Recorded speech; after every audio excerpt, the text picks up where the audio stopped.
Hey, what's up, everybody? Welcome back to another episode of Beer Estate. I'm Jake. I'm Mark. I'm from Exit Realty. I'm from Cactus Mountain Properties. And as you can tell, in the last 2 weeks, I've watched Top Gun. I have not. He didn't watch it, but I've highly recommended it to him and pretty much all of my Facebook friends, which is my mom and my two cousins from Tennessee. But anyways, besides that, sorry guys. We haven't been around for like 2 weeks and we feel really bad.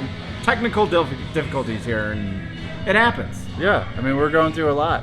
Venue changes, menu changes, different things. We're trying to revamp the quality of the show, make it better, bring you higher production value. As always, the mic is in the shot, because we want to bring that to you. We think that's an item of value that you really enjoy, the fuzzy mic. So thank you for sticking with us over the last 2 weeks, and hope you love this high quality content that we have for you today at Goldwater Brewing Company. Located in Scottsdale. It's tiny. So if you have a fancy mustache or smoke American Spirit cigarettes, you might love this place. If you don't, you'll probably love it anyways. That was a joke about hipsters, as I'm from Portland, Oregon. You can make that comment. Mark's like, what are we talking about? I'm from Cleveland. So where's Goldwater located?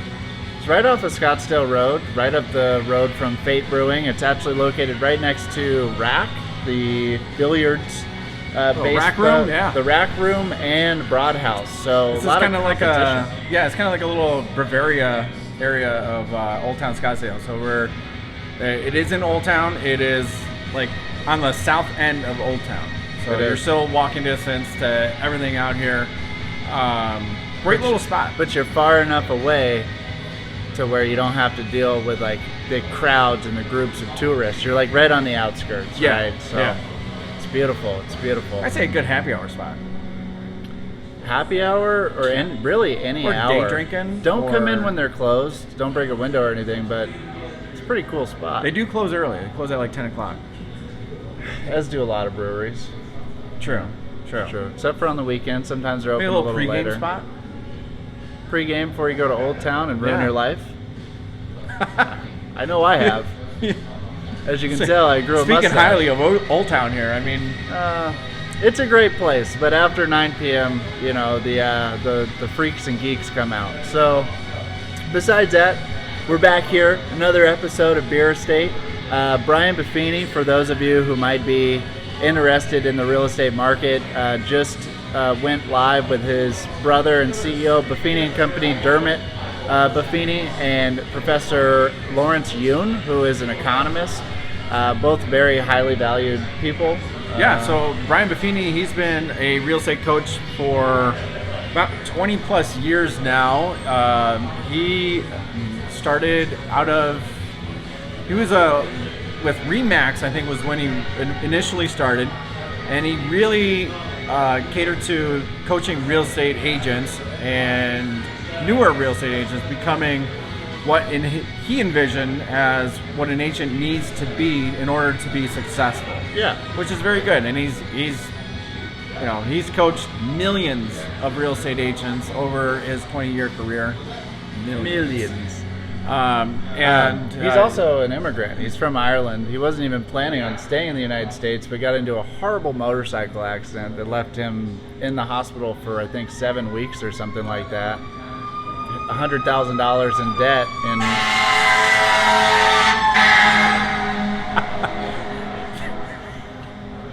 that they're actually going to get him right now. He actually just had another motorcycle accident. Sorry, Brian. But Brian's awesome. He has a podcast called The Good Life Podcast. I went through his 100 Days to Greatness real estate training when I started about 100 days ago. I just finished, actually. But every year, him, Lawrence Yoon, and his brother Dermot do the bold predictions. So they basically tell you what the state of the real estate market is now and what they expect the next year to bring. So what's happened in the last year or so? So we just finished listening to his bold predictions halfway through on the year. So you don't have to. Yeah, what did you take from it? I feel like he's been listening to a lot of Beer Estate. I honestly, yeah. It kind of sounds that way. It kind of sounds like what he's mentioning, so this is a guy who's very well known, and he's basically reiterating what we have been mentioning in the Beer Safe podcast for 2 months now. And this is what we see. Almost 3 months with that 2-week break. But some of the things that he's mentioned, 100,000 new agents nationally, that's a lot of competition. The average age of experience for real estate agents has gone from 9 years to 8 years. In an established industry like real estate, an entire year drop in the amount of experience, that's huge. It is. It's very significant. So what that means is we have a lot of, when you have a drop like that amongst, a couple million agents, basically, is that, you're seeing that there's a lot more new agents getting into the market, and some more experienced agents that are maybe dropping out of the market. So that's what we're seeing here, and I can tell you here locally in the greater Phoenix area, that's very, very true. Yeah, I mean, you look at us. Mark has been in the industry for 16 years. I've been in it for 4 months. We average that out. That's about 8 years and 2 months, So between we're us, right on par. We're right on par. But that's actually a perfect example. I didn't even realize it when I was bringing it up, but because I've been blacked out this whole time. Anyways, in Arizona, there's about 100,000 agents, 94,000. I think 60 of them are actively practicing. Guess what the average salary of an agent is nationally? Well, given that the average agent does 1 to 4 transactions, I believe. So I'm going to say it's somewhere between 20 and 50,000. That's a big spread there. If you were betting in Vegas, you'd 1 to 4 transactions. I'd say 20 to 50,000. That was also his bet for the NBA Finals. He's like, either the Celtics or the Warriors are going to win. I don't know. One team's going to win. There's a 50-50 shot. Yeah. So the average salary of a real estate agent nationally is $33,800. I don't know. I'm not really good at math, but that's like minimum wage? No. Well, maybe. A little bit higher. Maybe. Yeah. A little bit higher. I mean, we could do the math right now, but you just divide it by 2080, and that'll give you your salary. It's about, $17, $18 an hour, I think? Yeah, that's about them. Yeah, that's about right. So, Brian has a coaching business where he coaches people. His average agent makes like $300,000 plus, which is awesome if you need some real estate coaching, because you're like, wow, this insanely hot market that we've had is dying down. I actually need to market things now. I need to learn how to be a real estate agent because I'm not getting 18,000 offers per property, even if it's a cardboard box under a bridge. Agents got to be agents again. Yeah. Shocker. You have to learn some new skills, and Brian offers that. There's a lot of other coaches out there, but Brian offers a great program. So why don't we go into some of the statistics? I'll let you head that off. Yeah, sure. So see what else we have going on here. So we have a lot of it, actually, he was talking about how with the interest rates rising, and we talked about this in a previous podcast. We were talking about, interest rates are going to rise. How is that going to shift our market? Well, the way that shifts our market is that, first and foremost, the base year market, where the bulk of your sales is in that median price range and below. Okay, so that's where you find your first-time buyers, people who are getting into ownership. That's where you find your investors, a lot of your investors. When your interest rates rise, it does tend to pinch out some of those first-time buyers who maybe were just barely able to qualify. So now if the interest rates go up, prices stay the same. Prices are still going to relatively stay where they're at, in my opinion. They're not going to necessarily go up. They may fluctuate down a little bit, but in the end, I think we're going to be relatively the same box. The changes in the interest rates, though, that kind of price them out. Yeah. So where does that leave the remaining market? Well, there's two things. So if we have increased interest rates and you have people who are looking to buy, well, how do you fix that? One is loan programs. Loan programs are going to be changing. So this happened before, it's going to happen again. Lenders, they still need to make money. Banks still need to make money. They still need to do loans. So when that happens is they're going to change up loan programs. You're going to start seeing different loan programs come out. Adjustable rates. Adjustable rates is one to where, and it's not necessarily a bad thing, okay, as long as you're educated on it. You have to be purposeful if you're going to do it. You have to have a plan. Like, you don't want to walk into an adjustable rate mortgage and just say, I'll be fine for 15 to 30 years. You definitely want to come into it with a plan to refinance out into a fixed An adjustable rate mortgage should be something that's short term. Yeah. All right. It also shouldn't be something where you're going in and you're getting an adjustable rate mortgage that you're using the bare minimum for the down payment.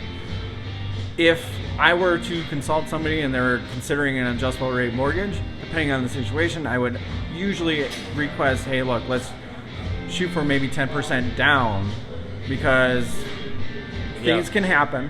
We don't necessarily know what the future is going to bring. There could be big turmoil again. If you put in that 10% down, that gives you a little bit more of a cushion, does allow you to, in hopefully 2, 3, 4, 5 years, that you're going to be able to refi into something fixed. It's going to be a low interest rate, because I don't think interest rates will stay high forever. They never do. You're going to be in a good situation long term. You're not going to be at much risk. Yes, it's definitely a little bit more risky than something that's a fixed rate, but let's be honest, if you're at a fixed rate at 5 or 6%, then your buying power is down, as opposed to maybe an adjustable rate where it's 3 to 4%. 100%. Okay? So generally, adjustable rates are for people with a plan, people who are sophisticated investors, people who have more than the minimum requirement for a down payment, because you're going to refinance out of it. That's the quick and dirty of it. Adjustable rate mortgages can be dangerous. They're a huge reason why the crash happened last time, and so that's why we're, at least on Beer State, very wary to promote them. Plan on it being a short-term investment for you getting into something that is that you own, and just keep in mind that you're playing a long-term game, and you want to make sure that you're going to be able to refinance. Look at it from 2 to 3 years down the road. That's when you want to get that refinance done. Yeah. And if you come into that with that type of mentality, you should be okay. Sure. It's like Jumanji, You go into it for no reason. You're picked up by it. You're like, all right, I'm going to do this. And then you got to get through Jumanji. And then once you're through it, you go back to normal life. Yeah. Right? But a lot of these situations, there's another option out there, interest-only loans. We're not loan officers. We're not even really qualified to tell you about this. But that is another option for people who are looking to get into the market. I'm not going to go too far into that, because interest-only loans can be dangerous as well. It's along the same lines of an adjustable rate mortgage. So look at both of those on Investopedia. They're great resources. I'll actually put that in the description below, so you guys have that resource, along with the Fred Economic Data site, which is an awesome site that allows you to catch up with current statistics straight from the Federal Reserve. One thing that really surprises me about people in general is how many people I say, do you know what Credit Karma is? Credit Karma? Yeah. Yeah, the app. Yeah. So Credit Karma is an amazing app that will tell you your credit score, your car value. Owned by Experian, right? I don't know. I believe so. Probably everything's owned by everything now. So it's probably owned by Disney at the end of the day. But Credit Karma gives you your home value, your car value, and your credit scores. So you'll be able to see, wow, I've made $60,000 in equity. If you put $15,000 down on your home and your home is now worth $60K more, that means that you've made a 400% return on investment. And a lot of people don't realize that the equity in their home has increased. How many stocks can you do that with? Hold on, let me do the math. None. Yeah. Oh, it's crazy. It's the advantage of real estate. That's why real estate can be a very lucrative investment, because you're able, for peanuts on the dollar, basically, you're able to control a high-performing asset.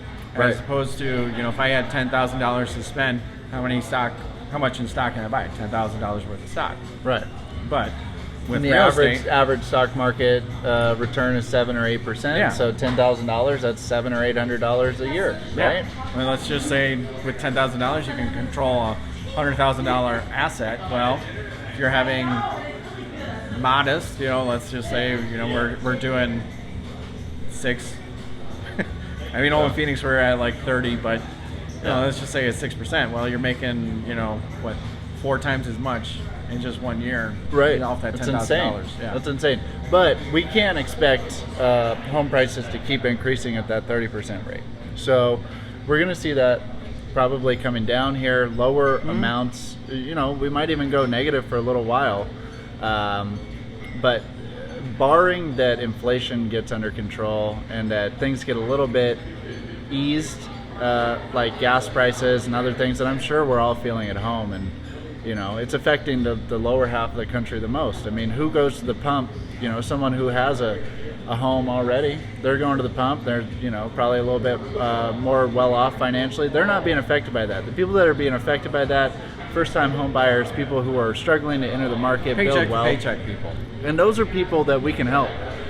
In the coming weeks, I'm actually going to be doing a first-time home buyers seminar. I'm hoping to post that on here with Mark's permission, so that way we can give you guys a little bit of insight into the home buying process as well, like full circle. Because I think that having this beer estate platform is super important for allowing people to grow wealth through real estate, which is really what we're talking about right now. Exactly. And knowledge is key, especially with first-time buyers. I mean, you wouldn't be opposed to having people who are maybe secondary buyers going to that event, because no, exactly. There's you might need a refresher. How often do you buy a house? Yeah, right? there's going to be knowledge that you'll gain regardless of your experience with home purchasing and selling at that event. Yes, it's catered towards first-time buyers, but I can guarantee you that if you've bought and sold a house before, you're going to gain something new about this. I don't know how long. You don't know how long it's been. I don't know how long it's been since you last purchased and sold. Our market changes all the time. The documents we change, the laws change all the time. Every year. So if you haven't bought a house in the last year, you should probably check out this seminar. And if you're considering being a for sale by owner, you should go to this event, because at the bare minimum, for sale by owners, when you realize it's a hot market, you notice that any real estate attorney will tell you that we know it's a hot market because we see a lot of for sale by owners in litigation, meaning they're getting sued. So that happens a lot. Go to these home seminars because you're going to gain knowledge. I can get sued for selling my home by myself? Yeah, you got. Why is that, Mark? Home sellers can make a lot of mistakes. Really? A lot of mistakes. If you're trying to sell it yourself, if you're trying to cut that, we all understand you're trying to cut costs on stuff. But in all honesty, I'm not just promoting our industry and everything, but there is a level of protection you have when you do use a real estate agent. Yeah. So if you do try to go that route, more power to you. By all means, talk with an experienced agent like Jake or myself. We can help you out to a certain extent. We also have programs to where, if you have a great program. I have my for sale by owner backup program. Tell them about it. Which basically allows somebody to, if they want to try to sell their house themselves, we allow them to do it. If it's not going well, or if they have questions on stuff, they can contact me directly, and I will give them the advice that they hopefully need.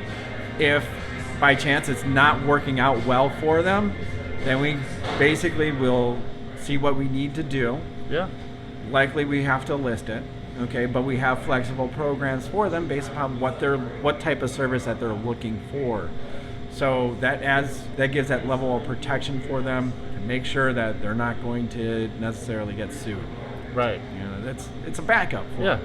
I mean, when a real estate agent lists a home, there's a lot of things that go into that. There's marketing, there's legal protections through insurance that we have for contracts, contract review, contract writing, which we're all required to take a course on. There's photography that we generally pay out of pocket for, so you're getting those professional photographs, even drone photography. There's a lot of different things that real estate agents do that you're like, wow, I could pay for a part of this And that is something that for sale by owner people overlook, is the fact that, oh, well, I could just have them post on the MLS for a flat fee. Or I could just have them connect me with an awesome real estate photographer. There's a lot of things that a real estate agent can help you with that isn't necessarily a full service transaction where you're paying that 4 to 6%. Yeah, and generally speaking, a for sale by owner, for the most part, you have a job, or a job, a career or something, you have family, which is understandable. I mean, that's how everybody is. This is our job, this is our career. We focus on this 24/7. So whereas you can focus on your work and your job as opposed to trying to get your house sold, right? Or making sure that you're not going to get sued based on maybe some nefarious advertising per se. We're here to help protect you on that. Yeah. You could be sued for not disclosing something you might think is small on your home that a real estate agent will tell you to disclose because it's required by law. Exactly. And, well, I won't even really go into the details of how when you do list with a real estate agent that you're actually going to sell for more money than what you would be saving anyway. Yeah, exactly. I mean, I guess my advice comes from the movie Pineapple Express when they're like, don't, like that's, don't sell your house on your own. But if you do, we have partial services that we can provide to help you sell it a little bit faster, or even give you an estimate of how much it's actually worth, because we have a lot of tools that aren't available to the public. Yeah, the accurate information, unlike some other websites and stuff that just automate it out. If you're going off the Zestimate, the accurate information that you find on websites is appalling, outrageous, exacerbated. You somebody that knows the market, knows how to pull the right data, incredulous, so that you know where your market value is. Because when you list your home for sale, you're looking for where the market value is. Yeah, 100%. I just realized we got so excited about real estate we didn't even do a beer review. Hey, no time like the present. No time like the past. I'm actually working on a time machine. But until then, we're going to do our beer review now. So we're at Goldwater Brewing. It's off of Scottsdale Road. Super awesome location. Super chill bar. They got tanks out in the open. We'll do a reel. You can check out the reel on the channel as well for a little bit more of a showing of the bar. Right now, I'm trying a Little Bird Hazy Pale Ale, which I've tried a lot of. Because it's very delicious. Yeah? How would you rate it? I would rate this hazy as it's because it's a hazy pale ale. I'd probably rate it in the high 7s or 8s. Yeah. I'd probably say an 8.5 because it's light enough to where you're like, oh, I could drink 3 to 6 of these, but it's also got a lot of flavor. Got a little bit of citrus in it. It's got that hazy that you expect, and their label is really cool. I'll show you guys that as well. So what do you got going on, Mark? I got the Stinger here. Stingray, the Saison. Yeah. It is a Saison. I think it's 6.3% ABV. I freaking love this stuff. Saisons are good. This is like one of my favorite beers that we've tried so far. It's got a good body to it, yet I mean this stuff is like I could drink this probably all day, especially on a hot day. It's only about 106 degrees outside right now.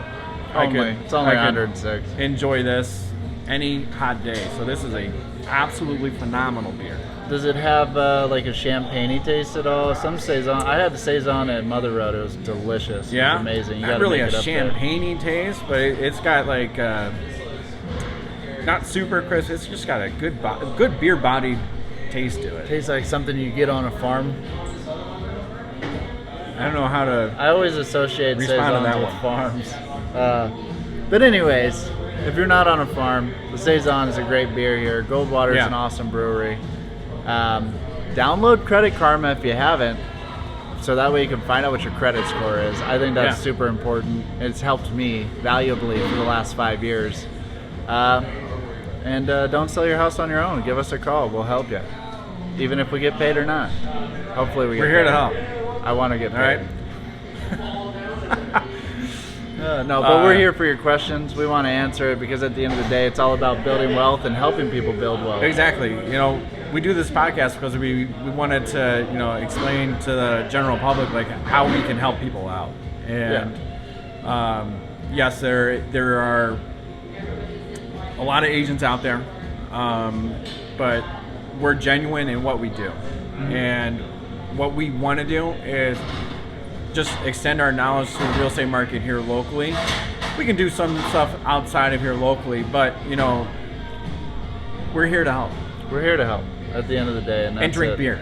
Yeah, I actually came to get drunk, so I'm not sure where you're getting this whole helping people thing. No. Just kidding, but thank you so much. What'd you say about going to Old Town later? Oh yeah, the freaks and geeks come out after 9 p.m. You'll see me there at 9:30. No, just kidding. But thank you so much for sticking with us again. Episode 9, I think, of Beer Estate. And you guys have a wonderful rest of your day. Keep being awesome. And I'm going to steal your tagline. I hope that the rest of your day is positive and prosperous. That's it, right? Productive and profitable? Productive and profitable. Nice. All right. Cheers. Cheers, dude.